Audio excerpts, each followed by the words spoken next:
Someone Like You by Sparkypasker. Read by Distracted by Books. Chapter 45. Eijiro's heart beat wildly in his chest. His toes curled in anticipation and his hands shook nervously while wrapped around the strap of his bag. He stood at the entrance of the school building waiting for a certain green-haired boy to exit. It sounded like Izuku would normally have been back at the dorms, but he overheard a skeletal All Might and an exasperated Aizawa talking about him. Evidently, he had had a meeting with the principal after class, and then his walk back to the dorms had been interrupted by Aizawa. Evidently, Izuku needed to have a checkup with Recovery Girl. All Might was probably louder than he needed to be. Well, All Might had always been and will probably always be loud. But Eijiro didn't think that everybody needed to know about Izuku's business.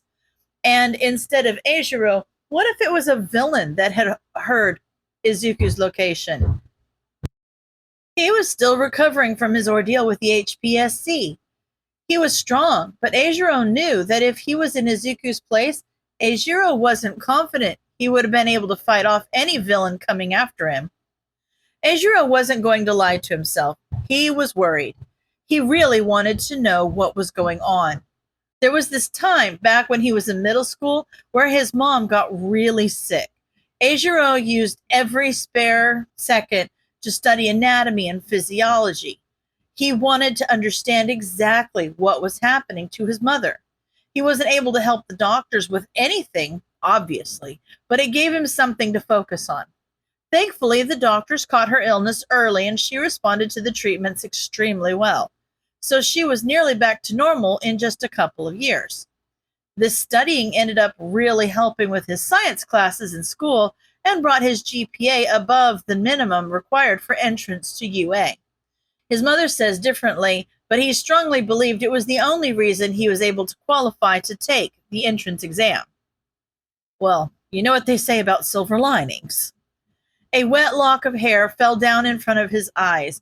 He ran his hand through his hair, but knew from experience that it wouldn't stay for long. He normally would have waited until he got back to his dorm to shower, but he was hoping to spend some time with Izuku tonight, getting to know him, hoping to maybe get a friendly repertoire going, and didn't want to have to cut it short to shower. Eijiro's thoughts were interrupted by the door to the main building opening. A short boy with a head full of curly hair exited. Eijiro's heart leaped into his throat, and the anxiety that had lessened at the thought of how unprofessional All Might had acted quickly returned. Eijiro was sure Izuku saw him as he exited the building, but he continued to walk past, eyes to the ground. There wouldn't have been a way for him to know Eijiro was waiting for him. "Hey, Midoriya!" Eijiro shouted before Izuku got too far away. Izuku's steps hesitated before he continued to walk. Eijiro took that as a good sign. After all, he had completely ignored his other friends when they tried talking to him, but Eijiro's voice had caused him to stumble. He ran after Izuku. Once he was walking alongside, but slightly in front of Izuku, he spun around and began walking backwards, hands still wrapped firmly in the strap of his bag. "Hey, so, Midoriya," Eijiro started. Izuku reluctantly rolled his eyes up to look at Eijiro through his bangs. Eijiro smiled widely. Izuku was looking at him. "So, you're good at math, right?" Izuku gave him a calculating look and nodded. "And English?" Eijiro followed. Izuku nodded again. Eijiro smiled wider. "They're having a conversation." "Do you think you could help me with today's homework? I'm good at science and literature, but I have some problems with the other two." Izuku's eyes roamed around Eijiro's face. "Why don't you ask Bakugo?" Eijiro's smile faltered. "Ah. Well," he began, looking away with a blush. "I mean, I could, but I wanted to get to know you better." "Why? Bakugo should have told you all about me, how I'm useless, worthless." Eijiro's chest constricted painfully. He felt tears begin to gather in his lower lid. He shook them away. This wasn't about him. He had to show Izuku that he would be there for him. I can't play ignorant and say I don't know what you're talking about, but I also can't say all the things that have gone on while you were away. It's not my place. What I can say is that Katsuki is trying to change. Katsuki told me all that he had said and did to you, and I am not saying you have to forgive him for what he's done, like at all. I am not going to try and force you to feeling like you owe him that, because you don't. But would you be able to acknowledge that the Katsuki you knew has changed? That the two of you could have healthy relationships with the same people, but not have to be friends yourselves? Izuku looked at Eijiro. Eijiro had to think back over what he had just said. He really wasn't trying to be pushy, but did he come across that way? Did he seem like he was trying to push the two of them together again? His anxiety felt like it wanted to ramp up as Izuku remained quiet. His fingers tightened around his bag strap. Maybe he should abort mission and try again later. Izuku looked at Kirishima. Why was Kirishima talking to him in the first place? He was Bakugo's friend. Izuku saw them talking together between classes and walking to lunch with the others in their group. Was he telling the truth? Had Bakugo actually told Kirishima about him? But then, if Bakugo had, then why is Kirishima still talking to him? Was this a trick?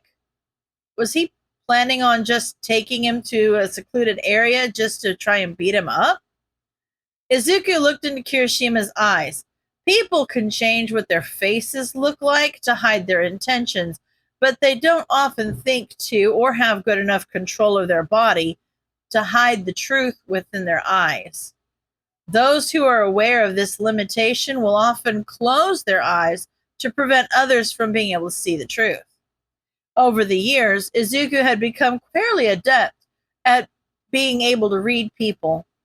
Kirishima's eyes were wide open. His facial features showed clear signs of developing anxiety and worry. Izuku had done a lot of research on each of his classmates, just surface level stuff. He didn't want to intrude into the personal business of someone who hadn't done anything wrong, and knew that Kirishima didn't have any obvious connections with any villains, any convicted villains anyway. So with that being the case, someone of his age, without a need to hide what he was feeling, probably didn't know how to hide his emotions behind a mask. Chances were, what he showed on the outside is probably also what he felt on the inside. Should he take the chance? It wasn't like he felt lonely or needed a friend or anything like that, but there was someone in front of him who had asked for his assistance and, for whatever reason, didn't feel like they could ask anyone else. And that was his job, wasn't it? To help people? Okay, he finally said, just as Kirishima was opening his mouth to say something. Okay, Kirishima said, tilting his head slightly to the side in confusion. Okay, Izuku repeated, pulling his eyes away from Kirishima as the dorms came into view. The two high schoolers climbed the stairs of the dorm and entered the main room. Do you want to stay down here? I'm okay with whatever you're comfortable with. Izuku stared at the tables placed around the room.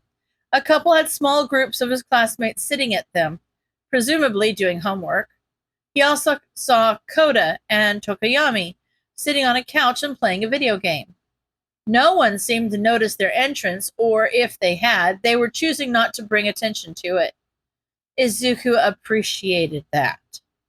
Izuku startled, limbs slightly jerking as he stood in place, eyes widening. He appreciated it? But to appreciate something, he had to value the relationship between himself and an individual. You don't seriously appreciate the actions of your enemy, like when a villain decides to let you rest for a moment. But he didn't have any relationships with the people here. A few faces flashed through his mind. Uraraka, Jiro, Ojiro, Asui, Shinso, Ida, Todoroki. Well, maybe he did. They knew he was quirkless and hadn't treated him any differently, but he hadn't exactly treated any of them well after he was released from the HPSC. Their thoughts certainly could have changed, but it doesn't seem as if Kirishima's has. Maybe it's the same with the others? He wouldn't really know until he talked to them, he guessed. But back to Kirishima's question. Izuku wasn't really sure he was ready to put himself out in an area where everyone and anyone could attack him. Voluntarily entering an opponent's territory was never a smart move either. Maybe they should just go back to his room. If Kirishima tried to do anything, Izuku would have his things around him to keep him safe, and he could always thoroughly search his room afterward to make sure no listening devices or cameras were left behind. How about my room? He responded quickly before he changed his mind. Sounds good, Kirishima said with a wide grin, then followed Izuku as they walked towards the stairs. When Eijiro walked into Izuku's room, he was a little taken aback. Even Shoji, the pinnacle of minimalism, had more character in his room than Izuku had here. There was a bed with standard sheets, a desk, a chair, and an empty bookcase. His closet doors were wide open, showing nothing more than a rod and a couple empty hangers. Izuku placed his bag on the bed, unzipped it, took out his laptop, looked at it with the cutest pout, Eijiro blushed, then took out what looked like his spare uniform, put the computer back in his bag, then cushioned it with the jacket and shirt. Izuku turned around and looked at Eijiro with a raised eye. Well, are you going to get out your homework? Eijiro's blush darkened. Oh, yeah. He swung the strap of the bag over his head and sat on the floor, taking out his books and a folder containing his assignments. They spent the next couple hours with Eijiro, attempting an equation, Izuku watching, then correcting any errors and explaining the process. Once done with math, Eijiro put the papers back in his bag and went to grab his English, but a weird image caught his attention from the corner of his vision. Sometime during the session, Izuku had gone from sitting with his legs crossed to having them hanging over the side of his bed. He noticed that his white socks had a strange reddish-brown stain over each of his pinky toes. Unease stirred deep within his gut. Hey, Midoriya, I think you have something on your socks, Eijiro pointed out as nonchalantly as he could. Izuku looked down at his feet and with a quiet hum bent down to remove his socks from each of his feet. Eijiro felt sick at what he saw. Each of his pinky toes had what looked like an English uppercase I cut into his skin. The body of the letter ran from the base of the toe to the nail bed, and the upper and lower parts ran parallel to each other, wrapping around the sides of the toes. The cut was roughly closed with a couple of stitches and bright red in color. A thick, yellow-green colored substance oozed from the wound when Izuku curled his toes, unsticking them from each other after being confined in the socks all day. Eijiro felt like throwing up. He knew that Izuku had gone through hell at the hands of the HPSC, but his clothes hid almost everything. The most he could see on a normal day was that Izuku had lost a lot of weight since he had seen him at the mall. Did Aizawa-sensei know about these injuries? Shouldn't Recovery Girl be doing something about it? They wanted to see if I really had the extra toe joint, Izuku said, causing Eijiro to tear his eyes away from his feet. Eijiro's eyes began to water in earnest. Izuku grabbed his bag and took out a pack of disposable tissues and started to clean the wounds, squeezing them occasionally to remove more pus. Does it hurt? Stupid question. Of course it hurt. Eijiro berated himself. Izuku shrugged. I mean, it's uncomfortable, but it's not the worst I felt. How is that even possible? Eijiro wondered just what Izuku's life had been like, what his time at the HPSC had been like. For toes that looked like someone was trying to take chicken meat off the bone to be nothing more than an inconvenience? Once done with the tissues, Izuku tossed them into a metal trash can that was kept hidden under the desk. Now that Eijiro was down on the floor, he also noticed a sharps container next to the trash can, as well as a pack of alcohol swabs. A cough from Izuku drew his eyes away from the medical supplies. Izuku looked at Eijiro. Sorry, it's been a while since I talked so much. Would you like me to go grab you some water? Eijiro asked. I'm fine. You don't need to. Izuku tried to decline. No, it's okay. I have been thinking about grabbing some myself anyway. Eijiro stood and up and walked out of the room, making sure to leave his school bag behind.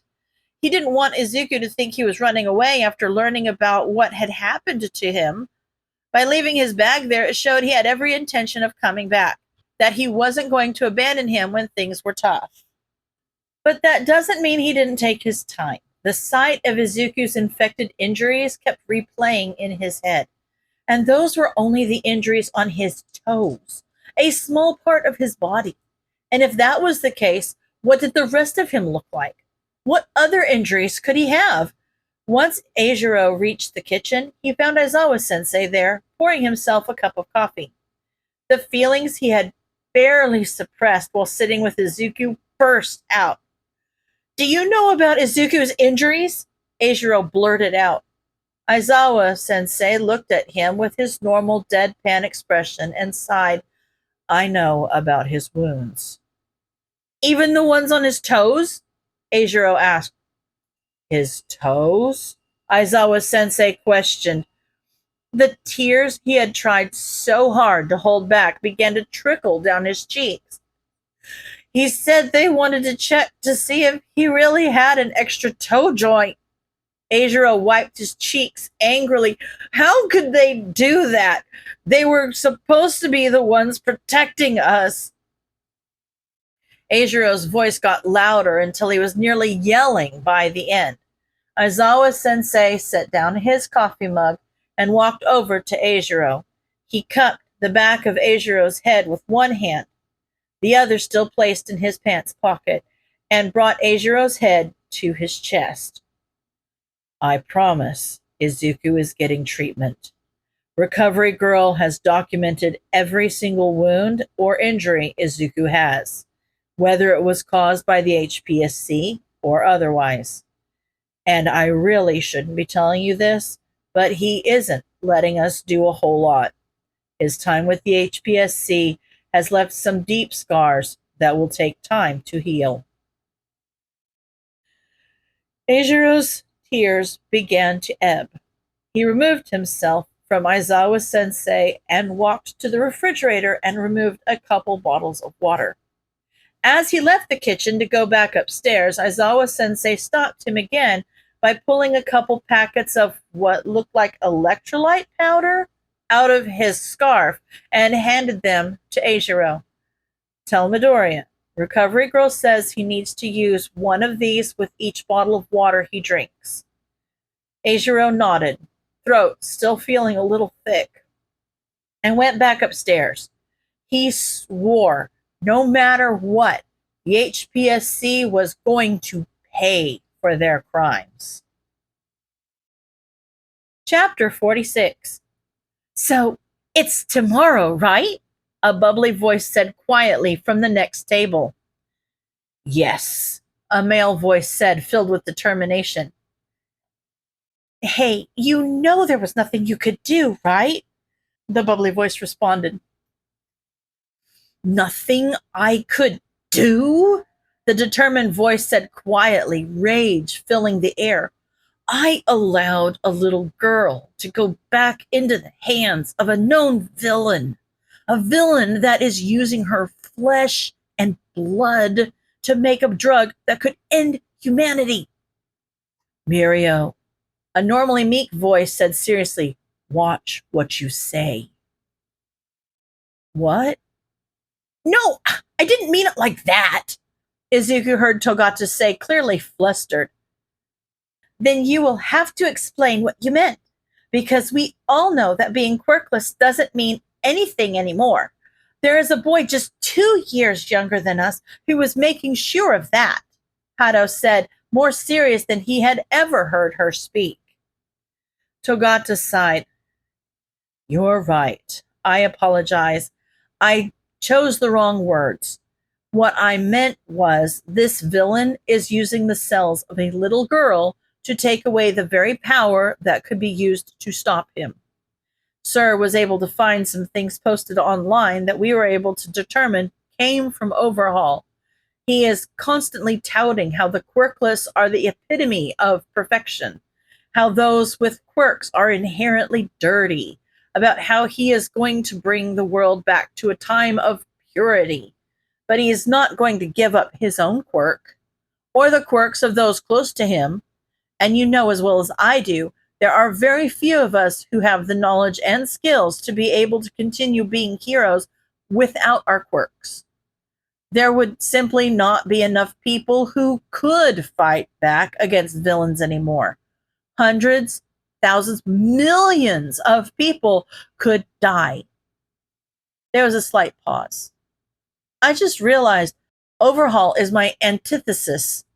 He wants to kill millions of people, and I want to save them. I guess it's only right that I fight, right? He finished with a tired laugh. Yeah, okay, we get what you meant. But just be more careful with your words. You're lucky it's just us over here, Hado said while Amajiki hummed in agreement, slurping up a small serving of noodles from his diverse lunch tray. Izuku took a sip of his soup, thinking about what he heard. Togata was right. There weren't that many people who could fight against Overhaul. As soon as they got shot, they would be down for the count. No one would be able to stop him. So they needed to use heroes who would still be able to function even after potentially losing their quirk. The list wasn't very long and included mostly underground and Twilight heroes like Eraserhead and Midnight, and himself. But he would never get permission to be off campus, which meant he would have to find his own way. Izuku's eyes drifted to a small group of students he recognized as being from Class 1B. They had just grabbed their lunches and were headed towards a table a few seats behind the upperclassmen. Izuku tuned out the group of three, who had begun discussing an upcoming test, and focused in on his year mates. So, you said you were going to some party this weekend? An orange-haired girl, Kendo Itsuka, asked a blonde-haired boy that was sitting next to her. It's not a party, Monoma Nato replied, jabbing a fork into a salad bowl. It's my stupid cousin's wedding. And what's worse is that Mom is insisting I go shopping with her to pick up a new outfit, because evidently the ones I already have, quote, aren't good enough. He dropped his fork and used his hands to make quotes in the air.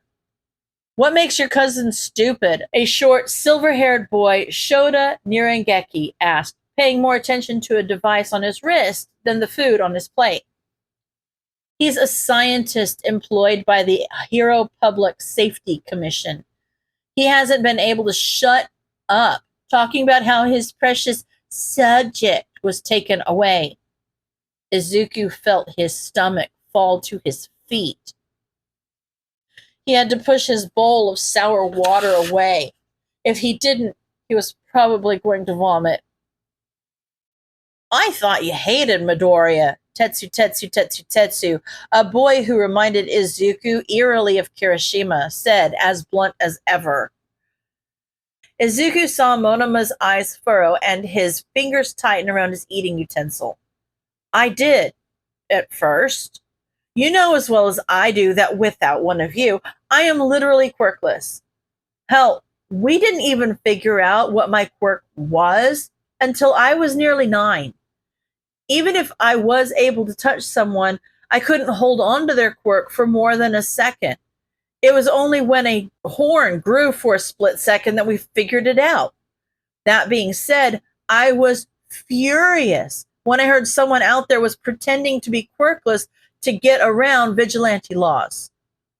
Although Izuku's anxiety hadn't subsided much, knowing how close he was physically sitting to someone related to one of his personal demons, the rant was helping him stay distracted. Understandable. After all the work you put into getting here, Kendo said, eating a piece of fish. But then we ended up spending a lot of time at my cousin's place, helping him prepare for the wedding.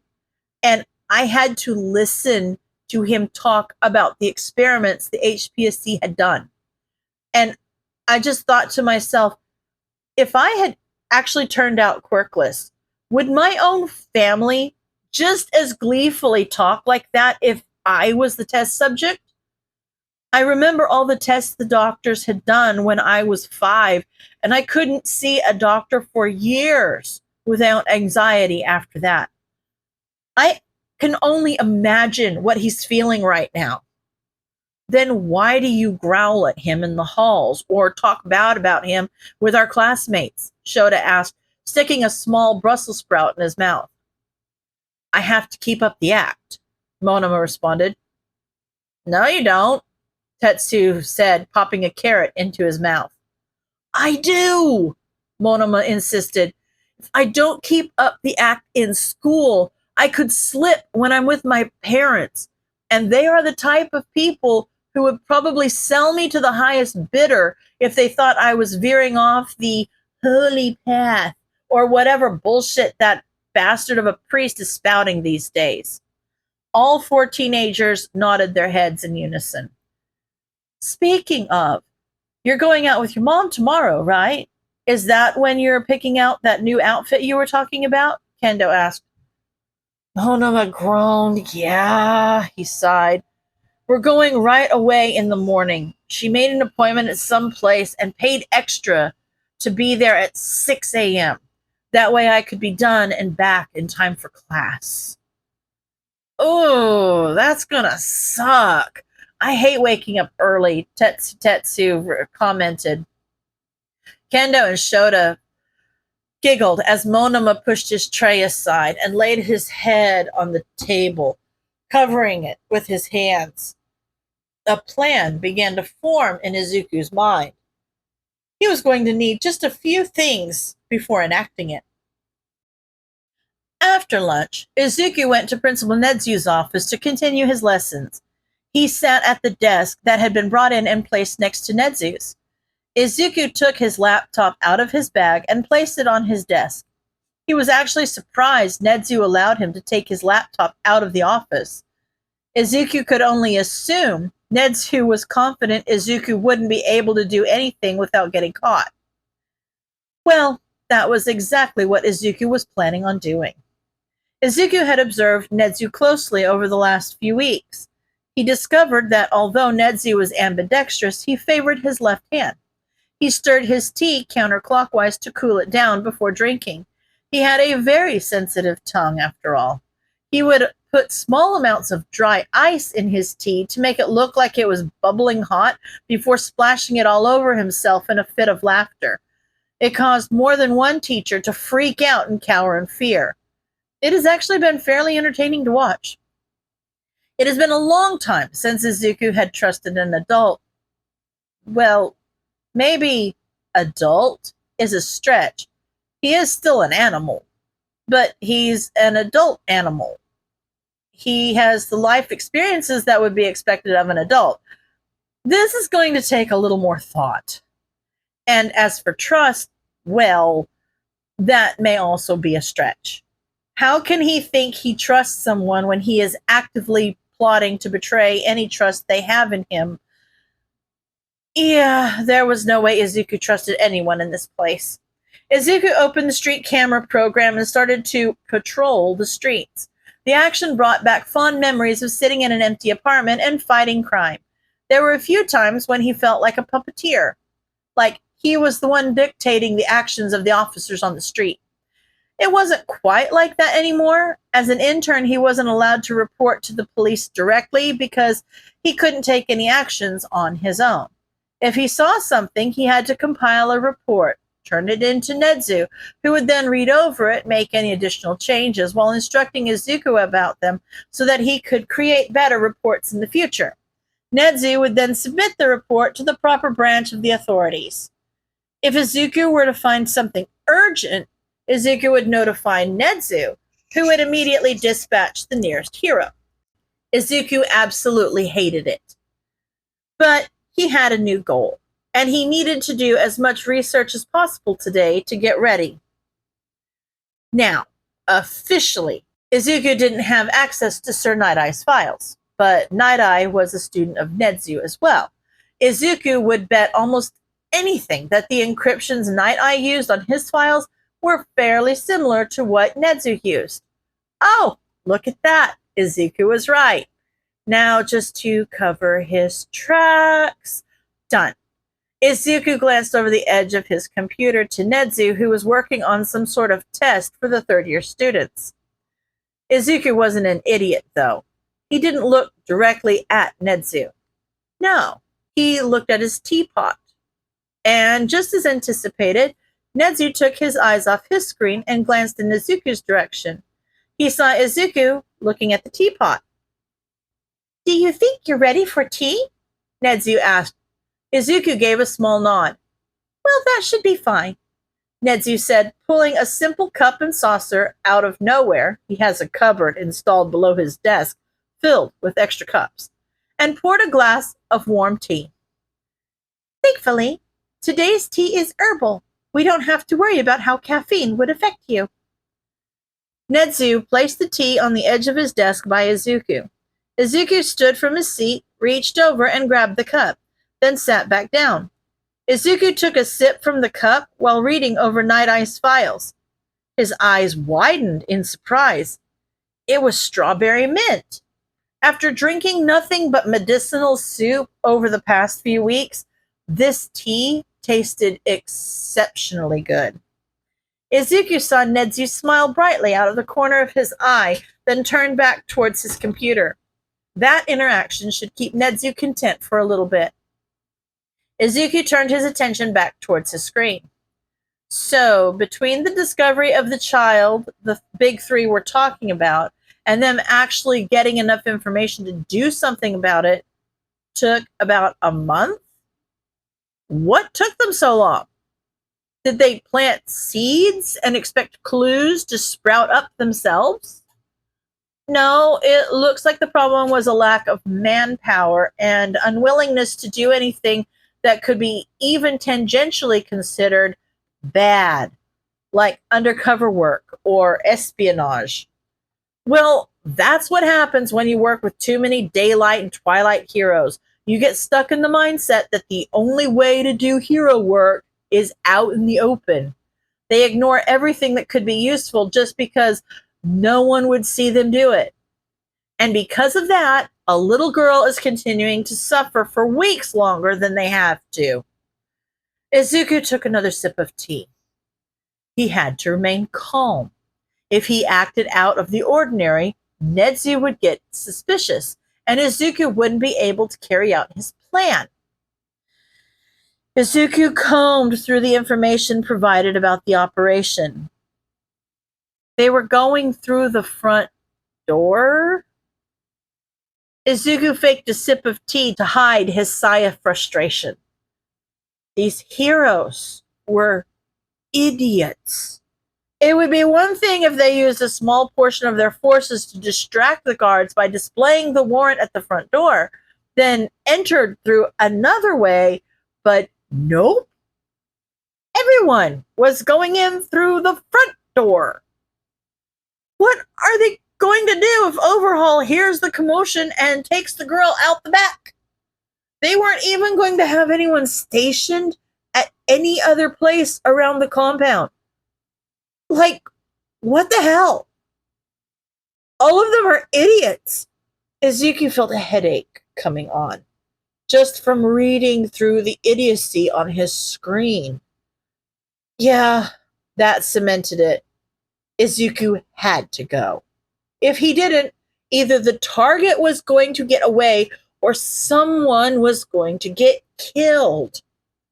Or both. Probably both. It took until the end of the day for Izuku to come up with a completely new plan. There wasn't even anything he could piggyback off of. He had to do everything from scratch. He was glad he didn't have to do the entire investigation over again.